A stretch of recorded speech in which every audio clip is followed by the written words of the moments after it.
आज हम लोग देखने जा रहे हैं कि रेलगाड़ी के सवाल को। जैसे एक रेलगाड़ी का एक सवाल है। एक रेलगाड़ी प्लेटफार्म में खड़े एक व्यक्ति को 8 सेकंड में पार करती है।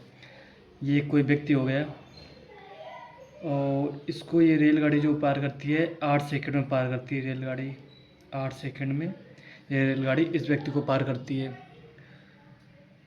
उसके बाद 264 मीटर लंबे प्लेटफार्म, इस जो प्लेटफार्म की पूरी लंबाई हो गई ये 264 मीटर है और इस प्लेटफार्म को 20 सेकंड में पार करती है रेलगाड़ी।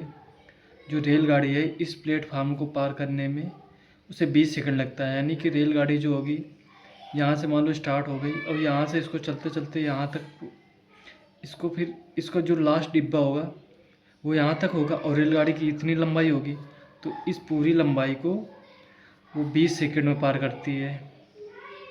तो रेलगाड़ी की हमें लंबाई ज्ञात करनी है। तो मान लेते हैं रेलगाड़ी की लंबाई हो गई x हो गई और जो ये व्यक्ति को 8 सेकंड में पार करती है। तो हम इसमें चाल ज्ञात करेंगे। रेलगाड़ी की चाल क्या हो जाएगी? रेलगाड़ी की चाल हो जाएगी दूरी बटे समय हो जाएगी। तो इसकी जो दूरी होगी x मान लेते हैं रेलगाड़ी की लंबाई और जो समय है ये 8 हो जाएगा।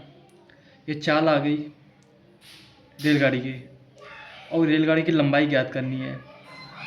तो उसको लंबाई ज्ञात करने के लिए हम क्या करेंगे?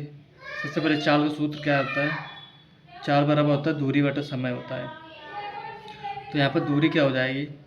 दूरी ये पूरी हो जाएगी। यहाँ से ये 264 हो गई, 264 मीटर और प्लस रेलगाड़ी की लंबाई हो गई x।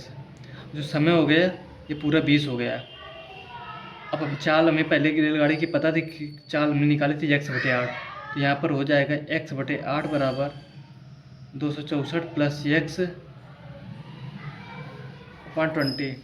अब हम इसको हल करेंगे। अगर हम इसको डिवाइड करते हैं 4 दूनी 8, 4 पंचे 20, तो यहाँ पर हो जाएगा 5x बराबर 4 दूनी 8, 6 दूनी 12, 2 दूनी 4, 1 5, 528 प्लस 2x। तो यहाँ पर आ जाएगा 5x माइनस 2x 528 बराबर 3x बराबर 528।